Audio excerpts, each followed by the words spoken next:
balik lagi di podcast Lem Hati. Kali ini kita akan membahas episode selanjutnya, yaitu tentang kedekatan Nabila dengan Tuhan. Semenjak kecil, Nabila sudah diajarkan oleh orang tuanya untuk menjadi anak yang mandiri dan tidak manja pastinya. Ketika umurnya menginjak di usia 8 tahun, ia pun sudah dikenalkan pada lingkungan rumah seperti dapur contohnya, di mana ia pun mulai diajarkan oleh orang tuanya, terutama mamanya yang ada di rumah, untuk membantunya. Salah satunya untuk memasak nasi dan membantu mama di setiap pekerjaan-pekerjaan yang ada di rumah. Ada 3 kata yang sangat ditekankan oleh orang tuanya ketika berinteraksi dengan orang, yaitu yang pertama tolong, yang kedua maaf, dan yang ketiga adalah terima kasih. Pernah ia ingin diambilkan sesuatu oleh Abi dan ia lupa untuk menggunakan kata tolong sebelumnya. Maka ia pun langsung ditegur oleh abinya. Kemandirian yang ia dapatkan saat ini, yang mulai beranjak dewasa, tidak lain adalah karena didikan dari orang tuanya. Karena merekalah contoh teladan pertama bagi Nabila, yang secara langsung membentuk kepribadiannya.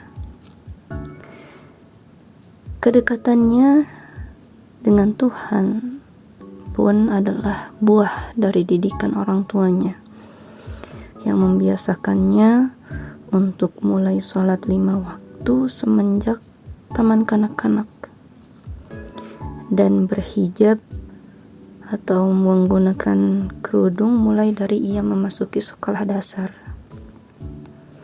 Itulah yang menjadikannya pribadi yang taat beribadah, dan ibadahnya pun bisa ia jaga hingga saat ini di tengah kesibukannya yang cukup padat.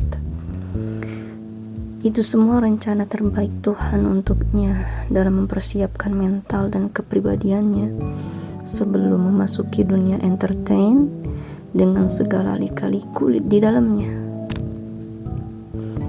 Terutama pondasi agama yang kuat, bahkan mental yang kuat, mesti ditempa dengan merasakan bagaimana dulu rasanya diejek, direndahkan oleh orang lain ketika ia masih sekolah.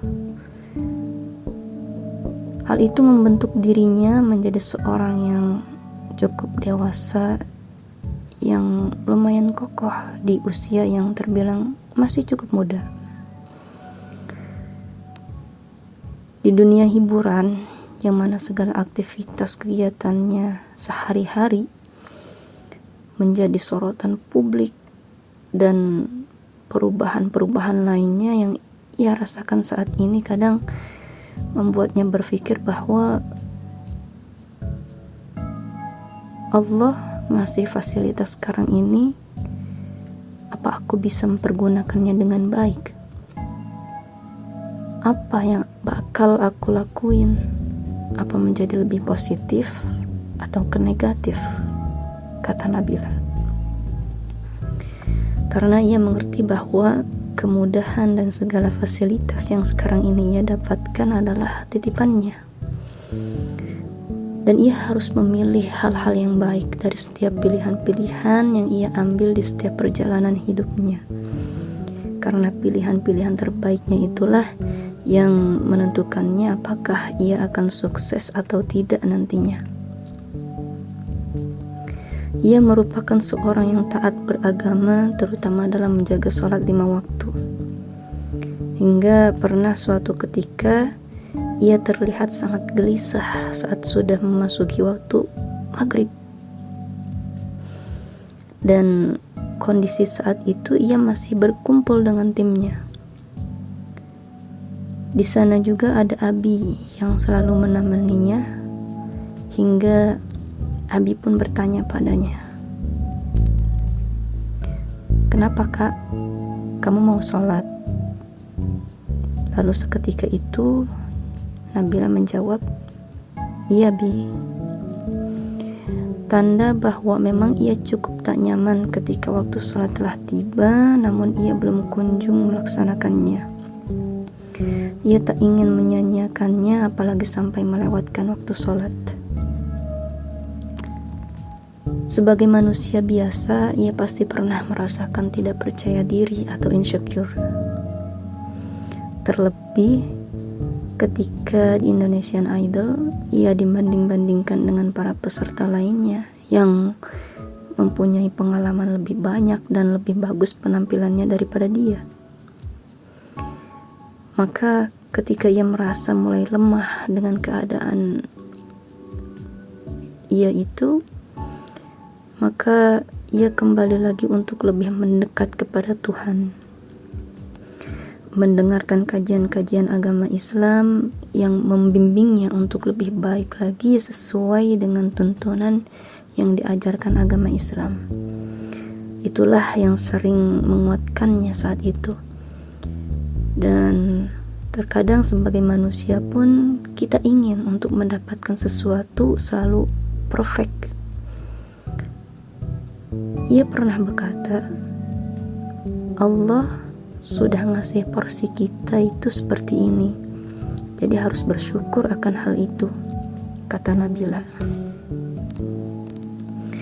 Insecure, terbelat yang pernah ia rasakan di Indonesian Idol adalah ketika perjalanannya mulai naik ke 5 besar atau top 5, hingga puncaknya ketika ia masuk ke grand final.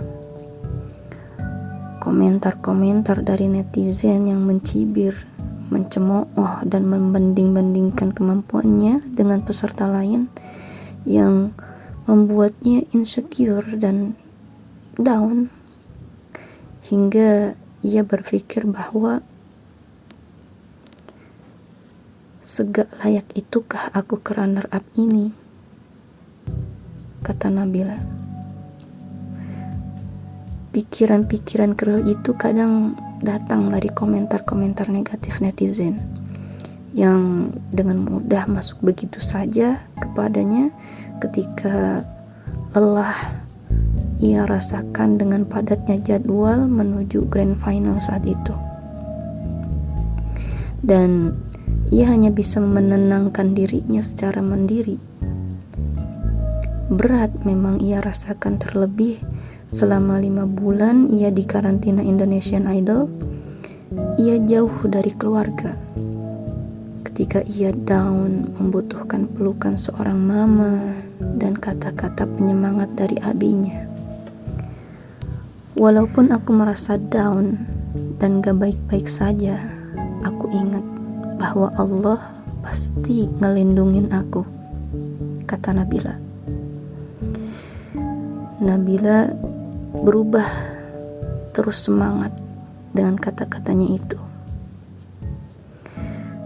Seiring berjalannya waktu, rasa insecure itu pun mulai menghilang dengan sendirinya.